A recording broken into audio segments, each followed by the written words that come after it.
விடுதலின் நேரம். இன்றைக்கும் கூட ஒரு காரியத்தை நான் உங்களுக்கு ஞாபகப்படுத்த போகின்றேன். அந்த வசனம் எங்க இருக்கு அப்படின்னு சொன்னா, the book of Matthew chapter 13 44 45 and 46. அன்றையும் பரலோக ராஜ்யம் நிலத்தில் புதைந்திருக்கிற பொக்கிஷத்துக்கு ஒப்பாய் இருக்கிறது. அதை ஒரு மனுஷன் கண்டு மறைத்து அதை பற்றிய சந்தோஷத்தினாலே போய் தனக்கு உண்டான எல்லாவற்றையும் விற்று அந்த நிலத்தை கொள்ளுகிறான். மேலும் பரலோக ராஜ்யம் நல்ல முத்துக்களை தேடுகிற வியாபாரிக்கு ஒப்பாய் இருக்கிறது. அவன் விலையுயர்ந்த ஒரு முத்தை கண்டு போய் தனக்குண்டான எல்லாவற்றையும் விற்று அதை கொள்ளுகிறான். Priyamanle, there are two men in this Bible, in the small verses that we had somebody reading for us. One man, it says, it was very accidental. அவனுக்கு அதெல்லாம் யோசிப்பே கிடையாது. அவன் பாட்டுக்கு ஜாலியாக சுற்றிட்டு இருக்கிறான். அவன் ஏதோ அவன் போன போக்கில் போயிட்டு இருக்கிறான். அவன் பாட்டுக்கு அவன் உண்டு, அவன் வேலை உண்டுன்னு இருக்கிறான். அவனுக்கு கொஞ்சம் கூட யோசிக்கல. அவன் அன்னைக்கு ஏதோ ஒன்று கண்டுபிடிக்க போறான் அப்படின்னு சொல்லி அவன் இன்டென்ஷனலாக எதுவுமே வரல. இன்னைக்கு நம்மை போல அநேகரை போல என்னை போல I identify my self as the first man. அந்த முதல் மனுஷனை தான் நான் பார்க்கின்றேன். எனக்கும் கடவுளுக்கு சம்பந்தம் கிடையாது. நான் ஒரு சாதாரண திருச்சபைக்கு ஒரு அங்கத்தினராக இருந்தேன். அந்த திருச்சபை குறித்து யாராவது பேசினாங்கன்னா எனக்கு பயங்கர கோவம் வந்துடும். Hey, how dare people speak about this church? This church has been in existence for so many years. There have been so much of integrity in the church. காணிக்கை 25 பைசானா கூட அந்த 25 பைசாவை எண்ணி கணக்கு கொடுப்பாங்க. எல்லா விதத்திலும் there is a committee, there is a treasurer, there is a secretary, there is a board, there are so many people governing this அப்படின்னு சொல்லி ஒரு administrative church. I was thinking that's the place where I'm going to grow spiritually அப்படின்னு நினைச்சுக்கிட்டு அநேக வருஷங்கள், ஏறக்குறைய ஒரு 21 வருஷங்கள் I never bothered to know anything else. All that I did was I used to go to the church, I used to sit there, mark my attendance and then come back home.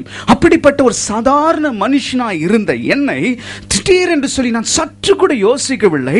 நான் சாகலாம், தற்கொலை செய்து கொள்ளலாம், இனி நமக்கு வாழ்க்கையில ஒன்றும் கிடையாது, எல்லாவற்றையும் இழந்து போயிட்டோம், நம்மை ஆண்டவர் ஆசீர்வதிக்க முடியாது, இப்படிப்பட்ட கேவலமான கீழ் நிலைமையில இருக்கிற நம்மை ஆண்டவர் ஆசீர்வதிக்கணும்னு சொன்னா it's going to be impossible, it is definitely not going to be possible at all ன்னு சொல்லி சாதாரண மனுஷனாய் வாழ்ந்து கொண்டிருக்கும் பொழுது, like the first man who accidentally saw a rare treasure போல திடீரென்று சொல்லி யாரோ ஒருவர், உங்களை யாரையோ கூட்டிட்டு வந்தபடி யாரோ ஒருவர் என்னை கொண்டு போய் ஒருத்தட்ட ஜெபம் பண்ணும்படி கூட்டிட்டு போறாங்க. அந்த மனுஷனோ அவருக்கு என்ன தெரியாது, அந்த மனுஷன் வாழ்க்கையில நடந்த பல காரியங்களை சொல்லுகின்றார். 1 2 3 அப்படின்னு சொல்லி லிஸ்ட் புல்லட் பாயிண்ட்ஸ் மாதிரி அல்ல, எலாபரேட்டா எல்லா காரியங்களும் சொல்லுகிறார். ஷாக் ஆயிட்டு, எப்படியா தெரியும்? How does this man know about me? What does this man know about me? He does not know my father, he does not know my parents, he does not know my family background, he does not know my education, he does not know my schooling. ஒண்ணுமே தெரியாது. எப்படி என் வாழ்க்கையில நடக்கிறத சொல்றாரு, எப்படி என் வாழ்க்கையில நடந்து கொண்டிருக்கிறத சொல்றாரு. அவர் ஏதோ ஒன்று பேசினாலும் துல்லியமாய் புல்ஸையா என் வாழ்க்கையில நடக்கிறது சொல்லிட்டு இருக்கிறாரு அப்படின்னு சொல்லி ஷாக்கா நிற்கும் பொழுது அந்த மனுஷன் சொல்றாரு, இயேசு உன்னோடு வருவார், இந்த இயேசுவை பிடித்துக்கொள், உன் வாழ்க்கை தலைகீழாய் மாறும், உன் வாழ்க்கை ஆச்சரியமாய் மாற்றி கொடுப்பார். Everything that you've been praying for, everything that you think you were lost, God will restore it many folds அப்படின்னு சொல்ற. உடனே நான் என்ன செய்தேன்னு சொன்னா, அது வரைக்கும் எங்க வீட்டில் வச்சிருந்ததான நிறைய தேவையில்லாத புஸ்தகங்கள், அவைகள் எல்லாவற்றையும் ஒவ்வொன்றாய் எடுத்து தூர போட்டு கொளுத்த ஆரம்பித்தேன். அநேக காரியங்கள், what I thought was very precious, ஐயோ this is a treasure, this is a rare treasure, எதெல்லாம் நினைச்சனோ அது எல்லாவற்றையும் கொண்டு போய் தூக்கி போட்டு எரிச்சு, அதற்கு பின்பு நான் அறியாத ஒரு இயேசு, என்னை அவர் கண்டாலும் அந்த இயேசுவை குறித்து எனக்கு அவ்வளவா தெரியாது. அன்றைக்கு என் வாழ்க்கை ஒப்பு கொடுத்தேன். I looked like a fool, I looked like a mad fellow. அன்றைக்கு எனக்கு தெரியாது, what am I sacrificing? அந்த சின்ன ரேர் பேர்லுக்கு அந்த மனுஷன் திடீர்னு சந்திச்சான். அவன் யோசிக்கவே இல்லை, அடா இதுக்கு ஏதோ ஒரு விசேஷம் உண்டு, there is something that's special about it. He never knew the value, nobody had told him anything, but very accidentally this fellow comes across it. And then the Bible says அவனுக்கு இருந்த எல்லாவற்றையும் விற்று அந்த சாதாரண ட்ரெஷரை அவன் தேர்ந்தெடுத்தான்னு சொல்லி பைபிள் சொல்லுது. இன்னொரு மனுஷன் இருந்தானா, அந்த மனுஷன் எப்படிப்பட்டவன் சொன்னா, அவன் அதை தேடிட்டு இருந்தான். இந்த ட்ரெஷர் எனக்கு வேணும், இந்த ட்ரெஷர் எனக்கு வேணும், இந்த ட்ரெஷர் வேணும், இந்த ட்ரெஷர் வேணும்னு தேடிட்டு இருந்தான். அந்த ட்ரெஷரை கண்டுபிடிச்ச உடனே அவனை என்ன செஞ்சான்னா, அட இந்த காரியம் யாருக்குமே தெரியலைங்க. இதனுடைய அற்புதம், இதனுடைய ஆச்சரியம் யாருக்குமே தெரியல. இதனுடைய மகிமை யாருக்குமே தெரியல. எல்லாம் நினைச்சிட்டு இருக்கிறாங்க இது ஒரு சாதாரண ஐ வாஷ், இதை வச்சுட்டு என்னையா பெருசா பண்ண முடியும், இதை வச்சு நீ என்ன பெருசா பண்ண முடியும்னு சொல்லி எல்லாரும் நினைச்சு அதை விட்டுட்டு போயிட்டாங்க. ஆனா வேதம் சொல்லுது, அந்த 2வது மனுஷனும் அவனுடைய ஆஸ்தி எல்லாவற்றையும் வித்து ஒரு விற்கும் பொழுது கேட்டு சொல்லியிருப்பாங்க, ஏன்பா திரும்பி வாங்க முடியுமா, திருப்பி இந்த நிலத்தை வாங்க முடியுமா, திருப்பி உன்னுடைய ஆன்செஸ்ட்ரல் ப்ராப்பர்ட்டி உனக்கு கிடைக்குமா? ஆனா அவன் ஃபூல் மாதிரி இருந்திருப்பான். பைபிள் சொல்லுது, அவன் எல்லாவற்றையும் வித்து அந்த சாதாரணமாய் அநேகருடைய கண்களில் தென்பற்ற அந்த வெரி குட் பேர்ல்ஸை அவன் பெற்றுக்கொண்டானா. பிரியமானவர்களே, இன்றைக்கு நான் உங்களுக்கு 2 மனுஷனை காண்பிக்க போகிறேன்னு சொன்னேன். இந்த 2 பேரும் ஃபூல்ஸ் மாதிரி இருந்தாங்க. ஆனால் அந்த 2 பேருடைய முடிவு மகிமையா இருந்தது. அப்படிப்பட்ட முடிவை தான் நீங்களும் நானும் தேர்ந்தெடுக்கணும் அப்படின்னு சொல்லி நான் நம்புகின்றேன். யார் இவர்கள் என்று சொன்னால், தி புக் ஆஃப் மேத்யூ 20:20 எல்லாருக்கும் famous. Matthew 20th chapter 20th verse. அப்பொழுது செபதேவின் குமாரருடைய தாய் தன் குமாரரோடு கூட அவரிடத்தில் வந்து அவரை பணிந்து கொண்டு, உம்மிடத்தில் ஒரு விண்ணப்பம் பண்ண வேண்டும் என்றார். அவர் அவளை நோக்கி, உனக்கு என்ன வேண்டும் என்று கேட்டார். அதற்கு அவள், உம்முடைய ராஜ்யத்திலே என் குமாரராகிய 2 பேரில் ஒருவன் உமது வலது பாரித்திலும் ஒருவன் உமது இடது பாரிசத்திலும் உட்கார்ந்திருக்கும்படி அருள் செய்ய வேண்டும் என்றார். இயேசு பிரதியுத்தரமாக, நீங்கள் கேட்டுக்கொள்கிறது இன்னது என்று உங்களுக்கு தெரியவில்லை. நான் குடிக்கும் பாத்திரத்தில் நீங்கள் குடிக்கவும் நான் பெறும் ஸ்நானத்தை நீங்கள் பெறவும் உங்களால் கூடுமா என்றார். அதற்கு அவர்கள் கூடும் என்றார்கள். அவர் அவர்களை நோக்கி, என் பாத்திரத்தில் நீங்கள் குடிப்பீர்கள், நான் பெறும் ஸ்நானத்தையும் நீங்கள் பெறுவீர்கள்.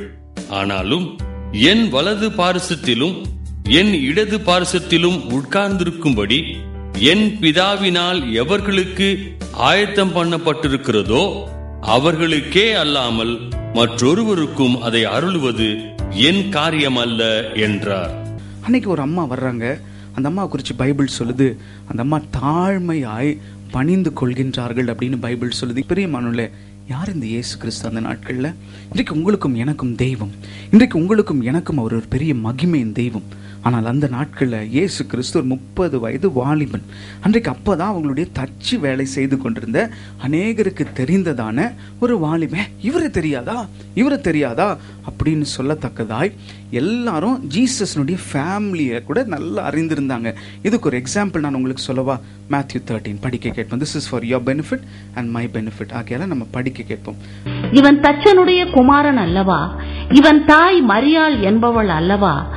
யாக்கோபு, யோசே, சீமோன், யூதா என்பவர்கள் இவனுக்கு சகோதரர் அல்லவா? எல்லாருக்கும் Jesus was a familiar person. இவர் யாருன்னு எனக்கு தெரியும் அப்படின்னு சொல்லி எல்லாரும் ஃபெமிலியரா நினைத்து கொண்டிருக்கும் பொழுது, அப்போ வேதம் சொல்லுது, ஒரு அம்மா வந்து இயேசுக்கு முன்பாய் முழங்கால் போடுகின்றார்களாம். she comes and kneels down before Jesus and she has a very humble request. She says, you know what, I want my sons to be seated on your left side and your right side. ஏன்னு சொன்னா, அப்பொழுதுன்னு சொல்லி ஆரம்பிக்கும் பொழுது என்ன, maybe I tell you, I encourage you, எப்பொழுதையா, ஏன், what triggered this mother? என்ன ஆச்சு? இந்த அம்மா திடீர்னு வந்து ஏதோ ஒன்று நடந்திருக்கும். ஆகையால் தான் இந்த அம்மா வந்து இந்த சப்ளிகேஷனை கொடுக்குறாங்க. என்ன நடந்தது அப்படின்னு பார்த்தா, ஜீசஸ் கிரைஸ்ட் சொல்றாரு, எல்லாருக்கும் ஒரே கூலி தான். 11வது மணி நேரம் வந்தவனுக்கு அதே கூலி தான். கடைசி நேரம் வந்தவன் மட்டும் இல்ல, ஃபர்ஸ்ட் வந்தவனுக்கு அதே கூலி தான். ஐ வில் பிளஸ் எவ்ரிபடி அப்படின்னு சொன்னோன்னே இந்த அம்மா எனக்கு பயந்துட்டாங்க. அடடடடா, என் 2 பசங்களும் ஒன்றும் சாதாரண அன்னக்கை கிடையாது. என் 2 பசங்க ஒன்றும் படிப்பறிவு இல்லாதவனுங்க கிடையாது. என் 2 பசங்க ஒன்றும் சாதாரண பசங்க கிடையாது. we come from a royal family. you know what brother, என் பிள்ளைங்களுக்கு ஏசி ரூம் கொடுத்துருக்கிறேன், என் பிள்ளைங்களுக்கு பெஸ்ட் பிராண்ட் ட்ரெஸ் கொடுத்துருக்கிறேன், என் பிள்ளைங்க கார்ல தான் வருவாங்க, கார்ல தான் போவாங்க, they eat only in royal places அப்படி சொல்றமே. அதே மாதிரி இந்த அம்மாக்கு ஷாக் ஆயிருச்சு. என்னடா இவரு சொல்றாரு, எல்லாருக்கும் ஒரே பிளெஸிங் அப்படின்னு சொல்றாரு, அப்ப என் பசங்க டிஃபரெண்ட், என் பசங்க வெரி வெரி டிஃபரெண்ட். என்ன பெரிய டிஃபரன்ஸ் சொன்னா, ஒரு நாள் இயேசு கிறிஸ்து இந்த பசங்களை பார்த்து 12 பேரெல்லாம் சேரல. அப்பொழுது 2 பேர், பேதுரும் அவருடைய தம்பி ஆண்ட்ரூ சேர்ந்துட்டாங்க. அடுத்தது செகண்ட் எலெக்டா. அப்போ இந்த 2 பசங்களும் அவங்க அப்பா பெரிய கப்பல் வச்சிருந்தாரு, அந்த போட்டு வச்சிருந்த அவங்க அப்பாவுக்கு நிறைய வேலையாட்கள் இருந்தாங்க. அப்போ ஜீசஸ் திடீர்னு போய் கம் ஃபாலோ மீ அப்படின்னு சொல்லிட்டார். அவங்க அப்பாவெல்லாம் விட்டுட்டு, அவங்க வாலிப பசங்க, அவங்க அப்பா கிட்ட பெர்மிஷன் கேட்கல. அவங்க அம்மா கிட்ட ஆண்டவர் சித்தமா மம்மி நீ ஃபாஸ்ட் பண்ணி ஜெபம் பண்ணி சொல்லு மம்மி, இந்த கதையெல்லாம் அந்த நாட்களை ஓடல. ஆகையால ஜீசஸ் திடீர்னு கூப்பிட்டோன்னே போட்டு அப்பா அம்மா எல்லாத்தையும் விட்டுட்டு இவனுங்க 2 பேர் கிளம்பி வந்துட்டாங்க. இந்த 3.5 வருஷம் பிரயாணம், ஊழிய பிரயாணத்துல திடீர்னு இதை சொன்னோன்னே அவங்க அம்மா கேள்விப்பட்டாங்க, ஆடாடா அப்போ நம்ம பசங்க எங்கேயோ லாஸ்ட் ஆயிடுவாங்க. க்ரௌடில் நிற்கிறதெல்லாம் வேணாங்க, என் பையனுக்கு முக்கியமான இடம் கொடுங்க. க்ரௌட்லலாம் நிற்கிறது எங்களால் ஒத்துக்க முடியாது. இந்த அம்மாவுக்கு எப்படியா தைரியம்? ஏசு கிறிஸ்துட்ட வந்து லெஃப்ட் சைடில் ஒருத்தர், ரைட் சைடில் ஒருத்தர் உட்கார கேட்குதுன்னு சொன்னால் ஒரு அர்த்தம் உண்டு. ஏசுனுடைய அம்மாவும் இந்த 2 பசங்களுடைய அம்மா சலோமியும் சிஸ்டர்ஸ் அப்படின்னு சொல்கிறாங்க. அப்போது ஊருக்கெல்லாம் ஏசு ஒரு தெய்வமாகவும், ஊருக்கெல்லாம் இயேசு அற்புதம் செய்கிறவராகவும், ஊருக்கெல்லாம் இயேசு ஒரு அபிஷேகம் நிறைந்தவராகவும், ஊருக்கெல்லாம் இயேசு ஒரு பெரிய பரிசுத்தவானாய் காணப்பட்டாலும் இந்த அம்மாவுக்கு உன்னை தூக்கி வளர்த்தது நான் தான்டா, உன்னை தூக்கி வளர்த்து உங்கள் மம்மி இல்லைன்னா நான் தான் உன்னை தூங்க வச்சிருக்கிறேன், எங்கள் வீட்டில் தான் நீ வந்து சாப்பிட்ருக்கிற, நான் I am your step mother அல்லது ஐ எம் யுவர் சித்தி, ஒன்று ஆண்டி மாதிரி அப்படின்னு சொல்லத்தக்கதாய் அவர்கள் அந்த ஜீசஸ் கிரைஸ்டோடு கூட ஒரு உரிமை வைத்திருந்தாங்க. ஆகையால் தான் தைரியமாக வந்து சொல்கிறாங்க, நீங்கள் ஒரு நாள் வரப்போகிறீங்க, இவனை லெஃப்ட் சைடில் இவனை ரைட் சைடில் உட்கார வச்சுக்கோங்க. அப்போ இயேசு சொல்கின்றார், நீ சொந்தக்காரியாக இருக்கலாம், உன் பசங்க சின்ன என் கசின்ஸ் தான், நல்லா தெரிஞ்ச பசங்க தான், ஆனாலும் அதெல்லாம் செய்ய முடியாது. ஒரு ஆசீர்வாதம்னு சொன்னால் அது நீங்கள் ஏர்ன் பண்ணணும், அதை நீங்கள் ஏர்ன் பண்ணிக்கோங்க அப்படின்னு சொல்லுகின்றார். அந்த 2 பேர் ஏர்ன் பண்ணாங்களான்னு சொல்லி உங்களுக்கு நான் ஞாபகப்படுத்த போகின்றேன். பிரியமானவர்களே, இயேசு கிறிஸ்து கிராண்ட் பண்ணலை, இதற்கு பின்பு நடந்த காரியங்கள் எல்லாம் உங்களுக்கு ஞாபகப்படுத்த போகின்றேன். அநேகருடைய காரியங்களில் எந்த டிசைப்பிளும் கிடையாது. ஜேம்ஸ், பீட்டர் அண்ட் ஜான், இந்த 3 பேர் மட்டும் இயேசுவோடவே இருந்தாங்க. சற்று யோசிச்சு பாருங்க. இந்த பீட்டர் வந்து ஆண்டவரால் பயன்படுத்தப்பட்ட ஒரு மனுஷன். ஆனால் அந்த ஜேம்ஸுக்கும் ஜானுக்கும் Jesus Christ was a cousin. ஆனாலும் கூட எங்கே இயேசு கிறிஸ்து ஜெய்ரஸ் வீட்டுக்கு போனாலும் இந்த 2 பேர் சொல்கிறாங்க, எங்களையும் கூட்டிகிட்டு போங்க, நாங்கள் ஊழியத்தை கற்றுக்கணும், நீங்கள் எப்படி ஜெபம் பண்ணுறீங்க பார்க்கணும், நீங்கள் போங்க, நாங்கள் வீட்டில் இருந்தே உங்களுக்கு ஜெபம் பண்ணுறோம், நீங்கள் போங்க, நாங்கள் இங்கேருந்து உங்களை சப்போர்ட் பண்ணுறோன்னு சொல்லலை. இயேசு எங்கெல்லாம் நடந்து போனாரோ, இயேசு எங்கெல்லாம் காடு மேடுன்னு கஷ்டப்பட்டாரோ, இயேசு எங்கெல்லாம் வெயில் இரவு பகல் அந்த காடு மேடுன்னு சுற்றினாரோ, இந்த 2 பேரும் கூடவே போனாங்க. ஆரம்பத்தில் லக்ஸுரி ஈஸியாக கிராண்ட் பண்ணிடுவார், எனக்கு இந்த இம்பார்ட்டன்ட் போஸ்ட் வேணும், எனக்கு இந்த இம்பார்ட்டன்ட் பொசிஷன் வேணும்னு சொன்னாலும் அதற்கு பின்பு இவங்க எங்கே போனாலும் வருவாங்க. இயேசு கிறிஸ்து டிரான்ஸ்ஃபிகரேஷன், அந்த மறுரூபமான ஜீசஸ் கிரைஸ்ட் அப்படியே உட்கார்ந்து ஜெபம் பண்ணுற மாதிரி ஒரு ஃபோட்டோ பார்த்துருக்குமே, அந்த மறுரூப மலையில் கூட அவருடைய ஸ்வெட் பிளட் டிராப்ஸாக விழுந்ததுன்னு சொன்னமே, அங்கேயும் கூட இந்த 2 பேரும் அந்த இடத்துல இருக்கின்றார்கள், பீட்டர், ஜேம்ஸ் அண்ட் ஜான். இதெல்லாம் தாண்டி இயேசு கிறிஸ்துவை அரெஸ்ட் பண்ண வரும் பொழுதும் பீட்டர், ஜேம்ஸ் அண்ட் ஜான் அங்கே இருக்கிறாங்க. இவங்க எப்பொழுதுமே இயேசு கிறிஸ்துவோடவே கூட சுற்றி கொண்டிருந்தார்கள். அதையெல்லாம் தாண்டி வேதம் சொல்லுது, ஆண்டவரை குறித்து ஊழியம் செய்யும் பொழுது அந்த ஊரில் அக்ரிப்பான்னு சொல்லி ஒரு ராஜா வந்தான். அந்த ராஜா எவ்வளோ கன்னிங் ஃபெல்லோன்னு சொன்னால் ஜனங்களை பிரியப்படுத்துவான். அவன் வந்து யாராவது இவனை சூப்பருங்க ரொம்ப நல்லா பண்ணீங்க அப்படின்னு சொன்னால் இவருக்கு ஒரே குஷியாயிடும், உடனே அவனை இன்னும் குஷிப்படுத்துவார். அப்படி அந்த ஊரில் இருக்க ஜனங்கள்லாம் இந்த புதுசாக ஒரு மினிஸ்ட்ரி வருது, புதுசாக இந்த ஜீசஸ்ன்னு சொல்கிறாங்க. புதுசாக என்னையா நாங்கள் வந்து பெரிய வேறு தேவனை தான் குறித்து கேள்விப்பட்டிருக்கிறோம், நாங்கள் வேறு சர்ச்சுக்கு போகிறவங்க. ஆனால் புதுசாக மஷ்ரூம் மாதிரி ஒரு சர்ச்சு வருது, எங்கே பார்த்தாலும் குழுவாய் கூடி ஜெபம் பண்ணுறாங்க, எங்கே பார்த்தாலும் ஒரு மேலறை அனுபவம், பெந்தகோஸ்து அனுபவம்னு சொல்கிறாங்க, எங்கே பார்த்தாலும் கடவுள் எங்களோடு பேசுகிறார், ஆண்டவருடைய சத்தியம், ஆண்டவருடைய வார்த்தைன்னு சொல்கிறாங்க. அதை நீங்கள் அடக்கணும் ஒடுக்கணும் அப்படின்னு சொல்லும் பொழுது இவருக்கு ஒரு குஷி, I am a popular person, I am a charted out person அப்படின்னு சொல்லி ஆயத்தமாறார். அப்போஸ்தலர் புஸ்தகம் 12ஆம் அதிகாரம் 2வது வசனத்தில் ஒரு சம்பவம் நடக்குது, படிக்க கேட்க போகின்றோம். யோவானுடைய சகோதரனாகிய யாக்கோபை பட்டயத்தினாலே கொலை செய்தான். அது யூதருக்கு பிரியமாய் இருக்கிறது என்று அவன் கண்டு பேதுருவையும் பிடிக்க தொடர்ந்தான். அப்பொழுது புளிப்பில்லாத அப்ப பண்டிகை நாட்களாயிருந்தது. 12 டிசைபிள்ஸ் சொல்லி நீங்க நானும் படிக்கிறோம். ஆனால் அந்த 12 டிசைபிள்ஸில் ஒரு டிசைபிள் மட்டும் சூசைட் பண்ணிக்கிட்டான். யூதாஸ் காரியோ தற்கொலை செய்துக்கிட்டான், அவன் செத்துட்டான்னு சொல்லி பைபிள் சொல்லுது. ஆனால் அதை தவிர இயேசு கிறிஸ்துவுக்காய் வாழ்ந்து நான் ஊழியம் செய்வையா, I don't want a comfortable position, I don't want somebody to grant me a position, I want to earn my position. நான் கஷ்டப்பட்டு அநேக ஜனங்களுக்கு எனக்கு பதவி பட்டம் புகழ் பேர் இதெல்லாம் ரெண்டாவது, எனக்கு உண்மையாக ஊழியம் செய்யணும். I want to do something for God. பிரியமான இது பைபிள் சொல்லுது, சாவர வயசுலாம் இல்லை, இயேசு கிறிஸ்துக்கு 33 வயசுன்னா இந்த பையனுக்கு மேக்சிமம் ஒரு 30 வயசுக்குள்ளே தான் இருந்திருக்கும். இவன் ஒரு சின்ன பையன் தான், அந்த ஜேம்ஸு. சாவர வயசு கிடையாது. அப்போ அந்த அம்மா வந்து சொல்லியிருப்பாங்க, நான் கேட்டேனே, didn't I ask you? I knew something will go wrong. I knew my children will suffer. I knew my children will be put to shame.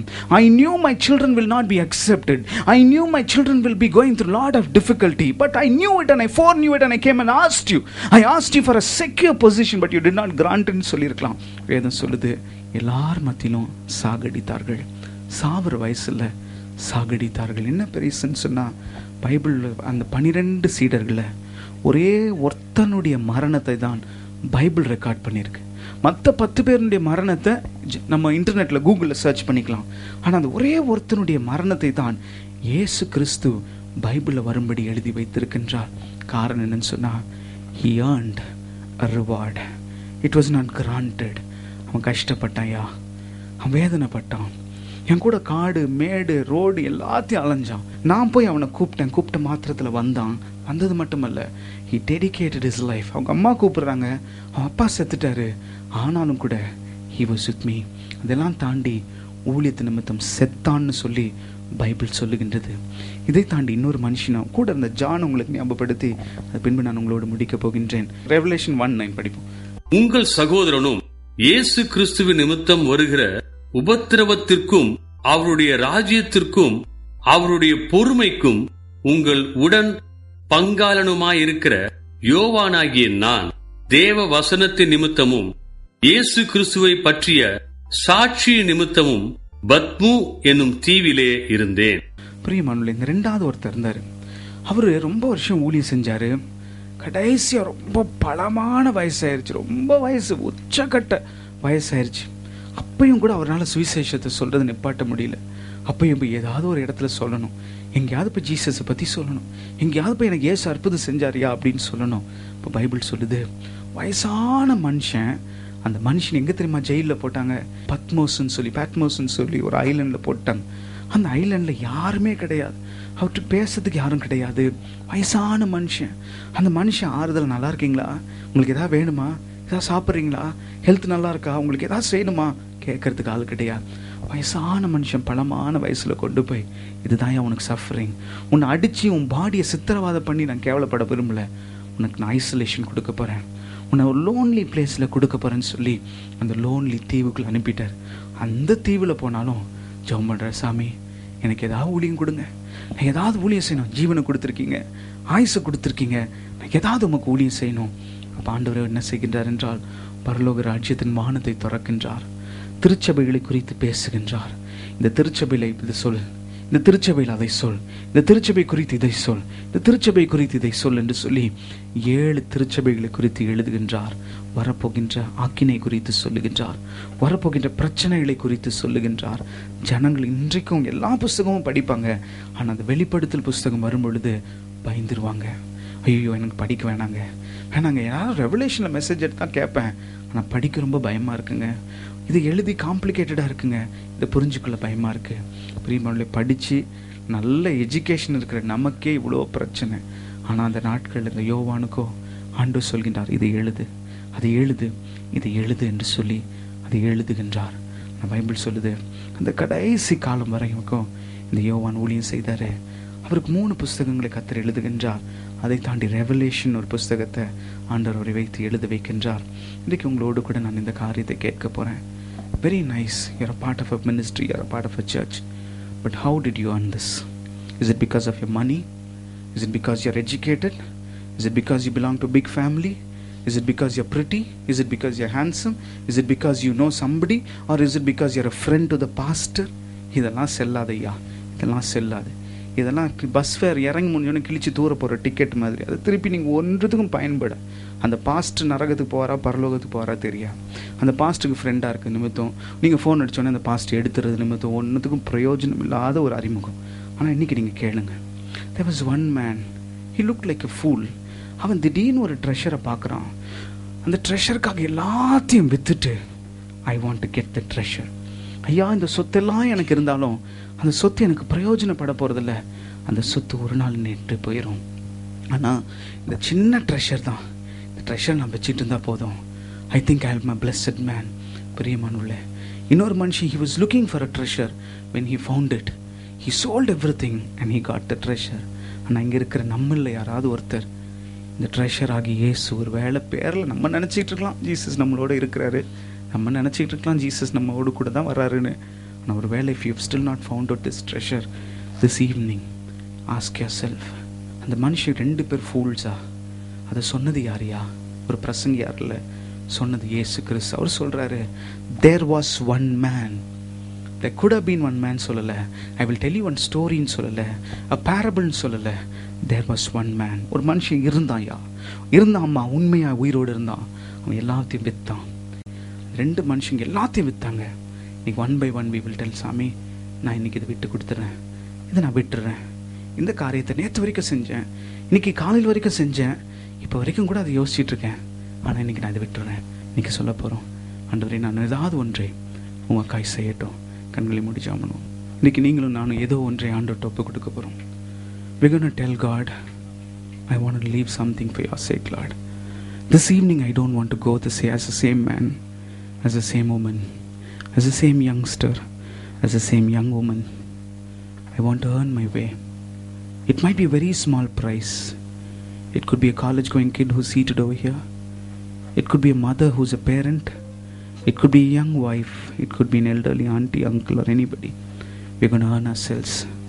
Without a sacrifice, you cannot get something.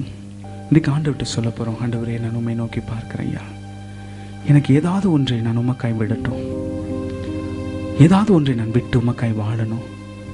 இதுவரைக்கும் நான் எதுவுமே பெருசாக செய்யலை. சாக்கு சொல்கிறேன், என் wife பொல்லாதவர், என் husband பொல்லாதவர், ஐயோ எங்கள் வீட்டிலலாம் மினிஸ்ட்ரிலாம் விட மாட்டாங்க, ஐயோ என் வேலை ரொம்ப டஃப்பு, நான் 24 hours வேலை செய்கிறேன், ஆன் கால் ஆஃப் கால் எல்லாம் ஓவர் கால் எல்லாம் பண்ணிட்டுருங்க. No more reasons. My dear brother, my dear sister, you need to do something. James and Jacob left everything and came. அப்படி ஆண்டவர் உங்களை அழைக்கலை, ஆனால் இன்றைக்கு ஆண்டவருக்காய் ஏதாவது ஒன்று விடுவீங்களா? இன்றைக்கு இந்த பரலோக ராஜ்யத்துக்காய் எவ்வளோ பெரிய ட்ரெஷர் நீங்கள் கூப்பிட்டோன்னே இயேசு கிறிஸ்து உங்கள் வீட்டுக்குள்ளாய் வருகின்றார், உங்கள் வேலை ஸ்தலத்துக்குள்ளாய் வருகின்றார், உங்கள் பிள்ளைகளுடைய படிப்புக்கு வருகின்றார், உங்களுடைய பெற்றோருடைய சுகத்துக்கு வருகின்றார், உங்களுடைய குடும்பத்தினுடைய நலனுக்கு வருகின்றார். ஆனால் இந்த ஆண்டவருக்காய் நீங்கள் என்ன செய்தீங்க? இந்த ஆண்டவருக்காய் நீங்கள் இப்போ you're going to examine yourself and you're going to leave something for God this evening. சொர்க்கிய பிதாவே, அன்பான தேவா, ஆராதிக்கின்றேன், துதிக்கின்றேன். சொர்க்கிய பிதாவே, அன்பான தேவா, ஆராதிக்கின்றேன், துதிக்கின்றேன். அர்ப்பணிக்கின்றேன் ஆவியின் ஜீவன், உமக்காய் வாழ யாசிக்கின்றேன். அர்ப்பணிக்கின்றேன் ஆவியின் ஜீவன், உமக்காய் வாழ யாசிக்கின்றேன். சொர்க்கிய பிதாவே, அன்பான தேவா, ஆராதிக்கின்றேன், துதிக்கின்றேன். சொர்க்கிய பிதாவே, அன்பான தேவா, ஆராதிக்கின்றேன், துதிக்கின்றேன். அர்ப்பணிக்கின்றேன் ஆவியின் ஜீவன், உம் சேவை செய்ய வாஞ்சிக்கிறேன். அர்ப்பணிக்கின்றேன் ஆவியின் ஜீவன், உம் சேவை செய்ய யாசிக்கிறேன். சத்ய பிதாவே, அன்பான தேவா, ஆராதிக்கின்றேன், துதிக்கின்றேன். சொர்க்கிய பிதாவே, அன்பான தேவா, ஆராதிக்கின்றேன், துதிக்கின்றேன். பரிசுத்தமாக்கும் பரிசுத்தர் நீரே, ஆராதிக்கின்றேன் துதிக்கின்றேன். பரிசுத்தமாக்கும் பரிசுத்தர் நீரே, ஆராதிக்கின்றேன் துதிக்கிறேன். சொர்க்கிய பிதாவே, அன்பான தேவா, ஆராதிக்கின்றேன். சொல்லுவீங்களா? துதிக்கின்றேன் துதிக்கின்றேன். பிதாவே, அன்பான தேவா, ஆராதிக்கின்றேன் துதிக்கின்றேன். அர்ப்பணிக்கின்றேன் ஆவியின் ஜீவன், உம் சேவை செய்ய வாஞ்சிக்கிறேன். சொல்லுங்களா?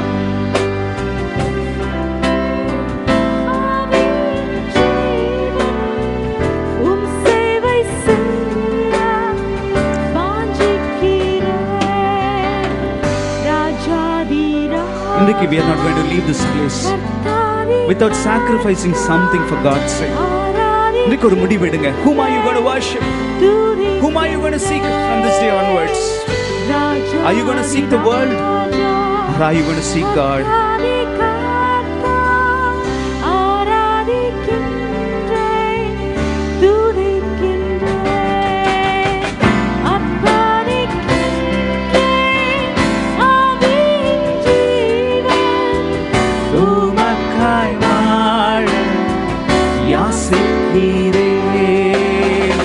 அர்ப்பணிக்கின்றேன் ஆவியின் ஜீவன், உமக்காய் வாழ யாசிக்கிறேன். சொர்க்கிய பிதாவே, அன்பான தேவா, ஆராதிக்கின்றேன் ராஜாதி ராஜா, கர்த்தாதி கர்த்தா, ஆராதிக்கின்றேன் துதிக்கின்றேன். அர்ப்பணிக்கின்றேன் ஆவியின் ஜீவன், உம் சேவை செய்ய யாசிக்கிறேன். அர்ப்பணிக்கின்றேன் ஆவியின் ஜீவன், உம் சேவை செய்ய யாசிக்கிறேன். We are going to ask God, ஆண்டவரே, இன்னைக்கு நான் என்னத்தை விட்டு கொடுக்கணும்? Lord, what do you want me to leave, Lord? The man looked like a fool. He could have sold everything, Lord, but you don't have anything to sell.